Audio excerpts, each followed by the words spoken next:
Mapapayo ko lang doon sa mga nag-a-apply at sa mga sa mga dati na nag-abroad na lalo sa mga kaibigan ko na nag-abroad, na minara sa abroad, tapos ayaw na mag-abroad. Na ini-encourage ko, sabi ko, pare, balik ka, huwag kang sumuko. Sabi ko, kasi para sa mga pamilya mo, sa anak mo, yung, yung pangarap mo. Yung ituloy mo lang yung laban, yung yung pagsisikap para sa pamilya mo. Kasi hindi tayong matanda na nagkakaedad na. Para na lang sa mga bata, sabi ko. Sabi nila, bahala na. Sabi ko, sige, pag-isipan mo. Sabi ko, mayroon naman mga agency na tutulong sa inyo na walang placement. Sabi ko, kung pinoproblema nyo yung placement, lagay, sa iPhones na lang kayo. Sabi ko, sa ina-applyan ko na, katulad niyan, to paalis na nga ako. Ito, totoo na. Good day sa inyong lahat. Ako nga pala si Arnold Teruel. Isa akong truck painter, auto painter. At ako'y na-hire ng Tatra Trucks located in Coffee Beans, Czech Republic, under Kurumi. How did you learn about IPEMS? Yung IPAMS, matagal ko na naririnig yan. Sabi nga nila, no placement fee daw. So it means, legit. Kasi kung hihingihan ka ng pera with placement, parang nakakaduda pa eh. Kasi baka mamaya abutin na siyam-siyam na may bayad. Ganun. How did you feel before the interview? Siyempre, mixed emotion. Diba? Masaya, excited. Pero may konting kaba. How did you feel when you got selected? Lalong masaya. Sabi ko, tuloy ang pangarap kasi sabi ko siguro ito na to.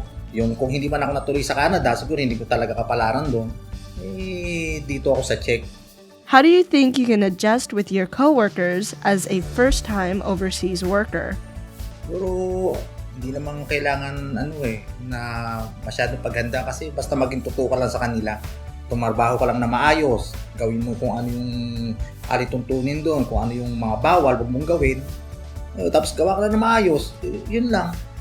How long are you planning to work abroad?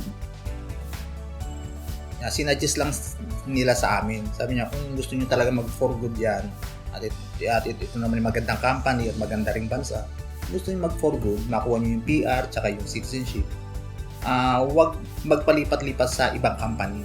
Kung maaari, mag-straight kayo ng 5 years sa isang company para mismo yung company na ang bahala mag-asikaso ng mga dokumento niyo para maging permanent kayo, na maging citizen kayo doon para makuha niyo rin yung pamilya. At doon nga ng plano ko, magpo-for-good na rin ako, doon makuha yung mga anak ko. Why did you trust IPEMS? Kaya ako nagtiwala kasi talaga subok naman talaga. Itong IPEMS hindi naman kukuha ng employer na basta-basta lang.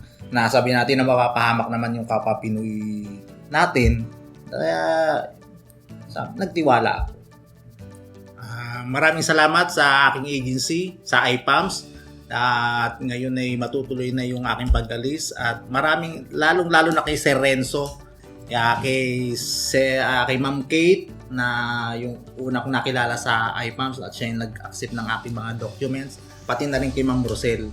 Maraming salamat. Kung tayo nangangarap para sa pamilya natin, diretso lang. Huwag tayo madadala. Laban lang. Salamat IPAMS.